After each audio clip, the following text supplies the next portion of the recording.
Assalamualaikum warahmatullahi wabarakatuh. Pada video kali ini saya akan menjelaskan tentang proses laktasi dan menyusui. Pengertian laktasi. Laktasi adalah proses sintesis atau produksi serta pengeluaran ASI dari payudara. Pengertian menyusui.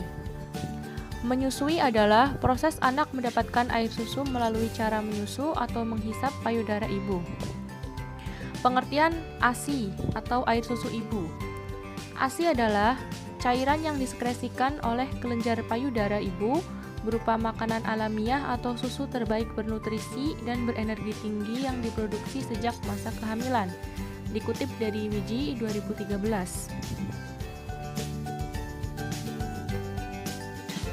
Selanjutnya, struktur anatomi payudara bagian luar.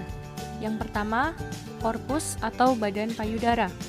Yang dimaksud korpus adalah bagian melingkar yang mengalami pembesaran pada payudara atau bisa disebut dengan badan payudara. Yang kedua, areola. Areola merupakan bagian hitam yang mengelilingi puting susu. Yang ketiga, puting susu atau papila. Puting susu dan areola adalah area payudara yang paling gelap. Selanjutnya, struktur anatomi payudara bagian dalam. Yang pertama, jaringan adiposa. Sebagian besar payudara wanita terdiri dari jaringan adiposa atau yang biasa disebut sebagai jaringan lemak. Yang kedua, lobulus, lobus, dan saluran susu. Lobulus merupakan kelenjar susu. Lobulus yang terkumpul kemudian membentuk lobus. Dalam satu payudara wanita, umumnya terdapat 12-20 lobus. Lobus dan lobulus dihubungkan oleh saluran susu yang membawa susu bermuara ke puting susu. Yang ketiga, pembuluh darah dan kelenjar getah bening. Pembuluh darah dan kelenjar getah bening juga merupakan bagian yang menyusun payudara. Pembuluh darah dan kelenjar getah bening berguna untuk menyuplai darah. Selanjutnya, fisiologis laktasi. Yang pertama, refleks dalam mekanisme hisapan bayi. Yang kedua, refleks dalam proses laktasi. Ada 3 refleks dalam mekanisme hisapan bayi. Yang pertama, refleks mencari dan menangkap puting. Yang kedua, refleks menghisap. Yang ketiga, refleks menelan. Refleks dalam mekanisme hisapan bayi. Setelah bayi diletakkan di atas dada ibu, refleks mencari atau menangkap puting dilakukan. Setelah menangkap puting susu, selanjutnya bayi akan melakukan gerakan menghisap. Inilah yang disebut refleks menghisap, yaitu gerakan otomatis menghisap benda yang ditempatkan di mulutnya. Refleks ini merupakan rute bayi menuju pengenalan makanan, kemudian baru melakukan refleks menelan. Agar refleks ini bekerja dengan maksimal, pastikan areola telah masuk ke dalam mulut dan puting sudah menyentuh area langit-langit mulut. Selanjutnya, refleks dalam proses laktasi. Yang pertama, refleks prolaktin. Yang kedua, refleks aliran atau let down reflex. Yang pertama, refleks prolaktin. Pasca persalinan, yaitu saat lepasnya plasenta dan berkurangnya fungsi korpus luteum, maka estrogen dan progesteron juga berkurang. Yang kedua, refleks aliran atau let down reflex. Kontraksi dari sel akan memeras air susu yang telah terbuat, keluar dari alveoli dan masuk ke sistem ductus dan selanjutnya mengalir melalui ductus lactiferus masuk ke mulut bayi. Selanjutnya, peranan bidan dalam mendukung pemberian ASI adalah yang pertama, meyakinkan bahwa bayi memperoleh makanan yang mencukupi dari payudara ibunya. Yang kedua, membantu ibu sedemikian rupa sehingga ia mampu menyusui bayinya sendiri. Yang ketiga, membiarkan bayi bersama ibunya segera sesudah lahir selama beberapa jam pertama. Yang keempat, mengajarkan cara merawat payudara yang sehat pada ibu untuk mencegah masalah umum yang timbul. Yang kelima, membantu ibu pada waktu pertama kali memberikan ASI. Yang keenam, menempatkan bayi di dekat ibu pada kamar yang sama atau di dalam ruang rawat gabung. Yang ketujuh, memberikan ASI pada bayi sesering mungkin. Yang kedelapan, memberikan kolostrum dan ASI saja. Yang kesembilan, menghindari susu botol dan DOT atau empeng. Selanjutnya, posisi menyusui yang benar dan nyaman bagi ibu serta bayi. Bisa dengan posisi bersandar, posisi dengan cradle hold, posisi dengan cross cradle hold, posisi berbaring, posisi football hold atau clutch hold, dan posisi bayi duduk atau sitting baby. selanjutnya, Manfaat ASI bagi bayi. Yang pertama, sumber makanan terbaik sampai usia 6 bulan. Yang kedua, bayi tidak mudah sakit. Yang ketiga, meningkatkan kasih sayang ibu dan bayi. Yang keempat, menunjang tumbuh kembang yang optimal. selanjutnya, Manfaat menyusui bagi ibu. Yang pertama, mengurangi perdarahan. Yang kedua, menurunkan berat badan. Yang ketiga, ikatan emosi ibu dan anak menjadi lebih kuat. Yang keempat, hemat uang. Yang kelima, mencegah kanker payudara dan ovarium. Yang keenam, menjadi kontrasepsi alami. selanjutnya, Kandungan zat gizi pada ASI. Yang pertama ada air, yang kedua kolostrum, yang ketiga karbohidrat, yang keempat protein, yang kelima lemak, yang keenam karnitin, dan yang ketujuh vitamin dan mineral. selanjutnya, Apa yang mempengaruhi terbentuknya ASI? Yaitu makanan ibu, ketenangan jiwa dan pikiran ibu, penggunaan alat kontrasepsi atau obat-obatan, kelelahan ibu, dan perawatan payudara. selanjutnya, 7 tanda anak cukup ASI. Yang pertama, payudara terasa kosong dan kempes setelah menyusui. Yang kedua, bayi BAB minimal 1 kali sehari. Warna pupnya kuning cerah. Yang ketiga, bayi buang air kecil minimal 6 kali sehari. Yang keempat, setelah menyusu, bayi terlihat nyaman, tenang, dan kadang tertidur pulas. Yang kelima, kadang ada ASI pada sudut bibir bayi saat menyusu.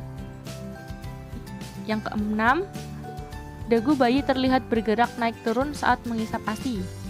Yang ketujuh, dalam 1 bulan, berat badan anak naik sekitar 400 gram sampai 1 kg. selanjutnya, Cara menyusui yang benar. Yang pertama, buat diri ibu senyaman mungkin dan serileks mungkin. Yang kedua, selalu topang bagian leher, kepala, punggung, pinggul, dan kaki bayi dengan bantal guling kecil, selimut, atau lengan. Yang ketiga, posisi kepala bayi harus selalu lebih tinggi dari tubuh dan kakinya. Yang keempat, pastikan tubuh bayi menempel betul dengan tubuh ibu dan muka bayi dekat dengan payudara ibu. Yang kelima, tempatkan hidung bayi sejajar dengan puting. Yang keenam, biarkan bayi memasukkan 3/4 bagian areola dan puting ke dalam mulutnya. Yang ketujuh, bayi akan mulai menggunakan lidahnya untuk mengisap ASI. Ibu tinggal mengikuti irama menyedot dan menelan yang keluar. Yang kedelapan, biarkan bayi mengatur sendiri seberapa cepat ia akan makan. Tidak ada batasan waktu berapa lama bayi harus menyusu. Beri ASI setiap dia lapar dan jangan menjadwalkannya. Yang kesembilan, letakkan jari kelingking ibu ke sudut bibirnya, sehingga secara refleks ia akan melepas isapannya. Bisa juga dengan menarik perlahan bagian dagunya agar mulutnya terlepas dari puting ibu. Cara lainnya yaitu dengan mengusap-ngusap bagian pipinya sehingga bayi menjadi terganggu dan refleks melepaskan isapannya. Yang ke-10, setelah bayi ibu kenyang, sendawakan dengan menggendongnya menghadap ibu dengan dagunya bertumpu di bahu ibu. Lalu tepuk pelan bagian punggungnya. selanjutnya, Prinsip penyimpanan ASI perah yang ideal. Yang pertama, ASI perah tahan hingga 6 jam jika ditaruh pada suhu ruangan sekitar 25 derajat Celcius. Yang kedua, ASI perah tahan hingga 24 jam saat disimpan dalam kotak pendingin yang ditambah kantung es atau ice pack. Yang ketiga, ASI perah tahan sampai 5 hari ketika ditaruh pada kulkas bagian lemari pendingin dengan suhu minimal 4 derajat Celcius. Yang keempat, ASI perah tahan hingga 6 bulan apabila disimpan di dalam freezer dengan suhu minus 18 derajat Celcius atau lebih rendah lagi. selanjutnya, ASI eksklusif adalah pemberian ASI saja selama 6 bulan pertama, tanpa minum atau makanan tambahan lain. Setelah 6 bulan, pemberian ASI dengan makanan pendamping ASI. Lalu ASI dilanjutkan sampai dengan 2 tahun atau lebih. Selanjutnya, tanda-tanda bahwa bayi telah berada pada posisi yang baik pada payudara. A. Seluruh tubuhnya berdekatan dan terarah pada ibu. B. Mulut dan dagunya berdekatan dengan payudara. C. Areola tidak akan bisa terlihat dengan jelas. D. Anda dapat melihat bayi melakukan hisapan yang lamban dan dalam. E. Menelan ASINya. F. Bayi terlihat tenang dan senang. G. Ibu tidak merasakan adanya nyeri pada puting susu. selanjutnya, Upaya memperbanyak ASI. Yang pertama, bimbingan prenatal. Yang kedua, perawatan payudara dan puting susu sedini mungkin, dimulai sejak kehamilan trimester 3. Yang ketiga, menyusui sedini mungkin, segera setelah melahirkan. Yang keempat, menyusui on demand, yaitu menyusui sesering mungkin sesuai dengan kehendak bayi tanpa dijadwal. Yang kelima, menyusui dengan posisi yang benar. Yang keenam, memberikan ASI eksklusif. Yang ketujuh, pemberian gizi pada ibu hamil dengan baik dan seimbang. Yang kedelapan, dukungan pada ibu secara psikologis dari suami, keluarga, dan bidan. Yang kesembilan, sikap pelayanan, pengetahuan, dan kesiapan petugas. Yang kesepuluh, pelayanan pasca natal. Bisa juga dengan konsumsi makanan bergizi, menyusui menggunakan payudara kanan dan kiri, menyusui tiap 2 jam sekali, pompa ASI, cukup istirahat dan hindari stres, lakukan pijat oksitosin. selanjutnya, Kesimpulan pada video kali ini yaitu menyusui merupakan cara yang ideal bagi ibu untuk memberikan kasih sayang pada anaknya dan cara terbaik memenuhi kebutuhan gizi bayi. Dengan menyusui, hubungan batin yang hangat antara ibu dan bayi akan terjalin erat. Sewaktu menyusu dan berada dalam dekapan ibu, bayi merasakan sentuhan kulit ibu yang lembut dan hangat serta mendengar detak jantung ibu yang akan memberikan rasa aman dan tentram. Kelekatan antara ibu dan bayinya sangat besar pengaruhnya dalam perkembangan pribadi bayi kelak. Jika ibu selalu ada dibutuhkan, akan menimbulkan rasa lekat. Ini akan membuat percaya pada orang lain dan menumbuhkan percaya diri. Anak yang mendapat kasih sayang dari ibu juga akan memiliki potensi mengasihi orang lain. Sekian video yang dapat saya sampaikan.